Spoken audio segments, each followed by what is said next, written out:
तोड़ो, सामने तोड़ो, सामने तोड़ दो, कोई बात नहीं, तोड़ दो।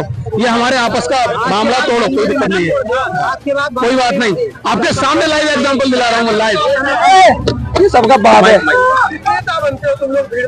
देखिए, अगर समाज की आवाज उठाना नेता कर दी है, तो बाबा साहब भी कहते थे कि अगर मुझे और मेरे समाज को चुनना हो तो मैं समाज को चुनने का काम करूंगा। और यहाँ हर युवा अगर समाज की बात करेगा और उसको नेता कहा जाएगा तो हाँ, मैं नेता हूँ और मेरी ये समाज नेता है। भड़का हम नहीं रहे हैं, भड़का वो रहे हैं जो इस देश के हक अधिकार छीन के कहते हैं कि हम हिंदू राष्ट्र बनाएंगे। अरे इस देश के अंदर 85% आबादी है। मेरा नाम एडवोकेट सुशील कुमार है, जिला मुरादाबाद से आया हूँ। मेरे साथ ऋषिराज सिंह एडवोकेट हैं। सम्मानित साथियों, बहुत सारे मुद्दों को लेकर हम यहाँ एकत्र हुए हैं। जैसे कि आप सबको जानकारी है, 1/8/2024 को जो सुप्रीम कोर्ट ने एक आदेश दिया वर्गीकरण का, उसको लेकर के हम सुप्रीम कोर्ट से कहना चाहते हैं कि आपने कह दिया कि हम संपन्न हो गए, लेकिन आज भी जो है दलित को मूंछ रखने पर मार दिया जाता है। आज भी जो है दलित की लाश को जो है शमशान में नहीं भेजा जाता। आज भी जो है साहब जाति के आधार पर एट्रोसिटी होती है। आज भी जो है दलित के बच्चों को जो है स्कूल में मटका छूने पे मार दिया जाता है। तो हम कहां से संपन्न हो गए? ये लाखों की भीड़ आई है। मैं पूछना चाहता हूं, कितने लोग यहाँ ऑडी से आए हैं, कितने पोर्से से आए हैं, कितने यहाँ फॉर्च्यूनर से आए हैं? तो हम लोग संपन्न हो गए। जरा से हम IAS PCS की लड़कियां बनने लगे, आपको तकलीफ हो गई। इस देश के अंदर आज भी 80-85% जनता शोषित है, पीड़ित है, कोई पूछने वाला नहीं है। आप हमें संपन्न बताते हैं। आज भी हमारे बच्चों को मटका छूने पे मारा जा रहा है। हमारी लाशों को आज भी जो है हम जो है शमशानों में टांग करके लेके जा रहे हैं। अभी हमने हाथरस देखा, वो हमारे भाइयों को हमसे लड़ा रहे हैं और कह रहे हैं कि आपका हक छीन रहे हैं। अरे क्यों नहीं कराते आपको? आज से जातिगत जनगणना कराइए, उसके बाद आपको एहसास होगा कि जो 85% जनता है वो कितनी नौकरियों पे है और जो 2.5 से 3% है वो कितनों का हक डकारे बैठे हैं साथियों। लेकिन ये लोग कास्ट सेंसस की बात नहीं करेंगे, ये भाई को भाई से लड़ाने की बात करेंगे साथियों।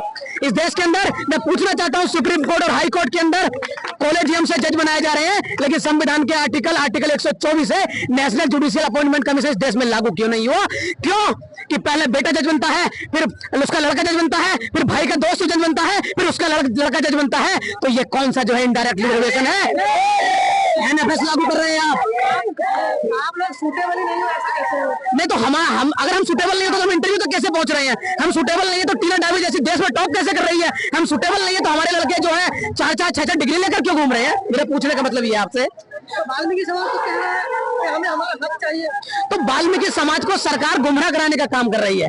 अगर सुनिए 10% EWS अनकॉन्स्टिट्यूशनली रातों रात पास हो गया, जबकि वो असंवैधानिक है, तो हमारे वाल्मीकि भाइयों का जो 7.5% कोटा है, सरकार क्यों नहीं करती उसे 15% देना? उसको कास्ट सेंसस कराए ना, उसके लिए स्कूल खोले ना, विदेशों की तर्ज पर स्कूल खोल के दे। लेकिन नहीं, भाइयों से भाई को लड़ाना है। नहीं, हम जाति की बात नहीं करते, हमने स्टार्ट नहीं किया। सदियों से 5000 साल पहले से हमें जाति देके कौन गया? ये मनु का विधान कौन लाया? हमें किसने बताया कि जो हम सबकी सेवा करने के लिए पैदा हुए? हमें शूद्र किसने बताया?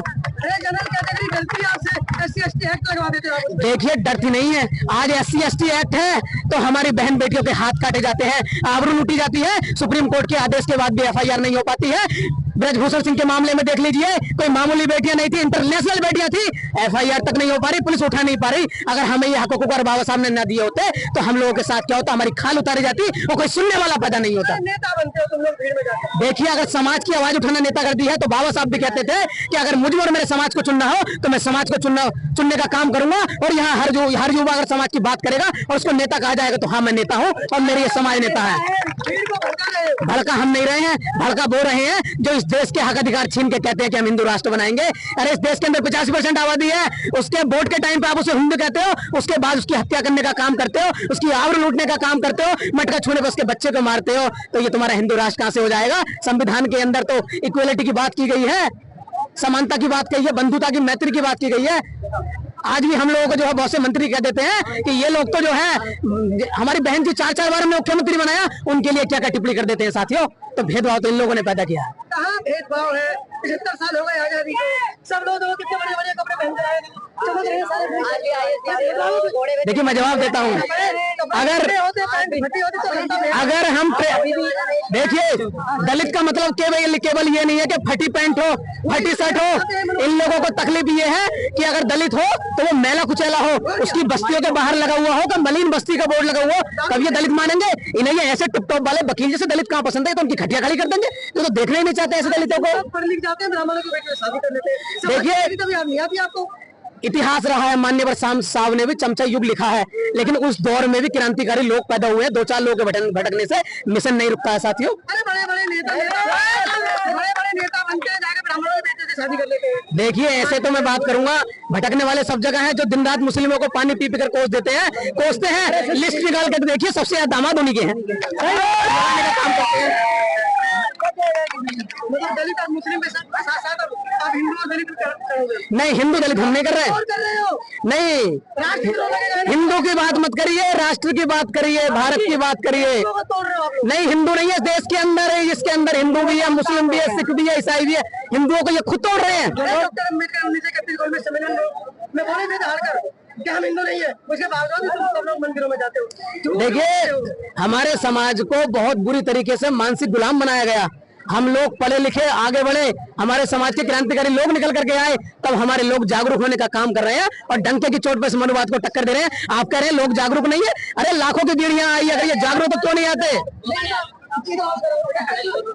ये मनुवाद की निशानी चाहते हो। देखिए ये परिवर्तन हो रहा है। देखिए माँ के पेट से कोई जागरूक नहीं होता है। ये भी परिवर्तन हो रहा है। आगे नहीं, साथ में काला धागा ही लगता है। क्या लगता है आज इस मनुवाद की तोड़ो, सामने तोड़ो, सामने तोड़ दो, कोई बात नहीं, तोड़ दो। ये हमारे आपस का मामला, तोड़ो, कोई दिक्कत नहीं है, कोई बात नहीं। आपके सामने लाइव एग्जांपल दिला रहा हूँ, लाइव। हिंदूवादी लोग हमें हाँ, अपने साथ ले जाएंगे।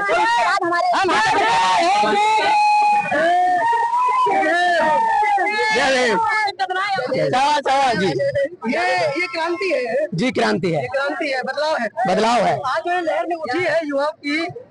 मैं बता दूं आप लोगों को कि सीधी तस्वीर आपको सुनता हुआ के माध्यम से, और मेरे पीछे जो अच्छे शायद आज गौरव भी अपने आपको महसूस कर रहा होगा कि पहली बार इस देश के नागरिकों में वो समाज जिसको दिल्ली के अंदर घुसने की आजादी नहीं थी, आज उन्होंने इस इंदौर स्टेडियम को कर दिया। देखिए तो छोटा पड़ गया, क्या करेगा? ये भी छोटा पड़ गया, ऐसे 10 हो जाएंगे ना, वो भी छोटे। देखिए षड्यंत्र के तहत, देखिए षड्यंत्र के तहत हमें परमिशन नहीं दी गई रामलीला ग्राउंड की, लेकिन अभी अगर वहीं बागेश्वर का प्रोग्राम होता ना, करोड़ों की पब्लिक आती, तो किसी परमिशन की जरूरत नहीं पड़ती। 14 अप्रैल का प्रोग्राम होता है, संविधान निर्माता के जन्मदिन का, ये लोग परमिशन नहीं देते। देखिए मूर्ति हटा सकते हैं, हमारे दिलों से नहीं हटा सकते। मूर्ति हट जाएगी, अरे यहाँ से मूर्ति हटा लोगे, अमेरिका से मूर्ति कौन हटाएगा? लंदन से मूर्ति कौन हटाएगा? जापान से मूर्ति कौन हटाएगा? ऑस्ट्रेलिया से मूर्ति कौन हटाएगा? तुम लोग यही मूर्ति तोड़ सकते हो, लेकिन हमारा सिक्का पूरे वर्ल्ड के अंदर चलता है। अगर तुम्हारे मन ने दूध पिलाया तो वहां से मूर्ति हटा करके।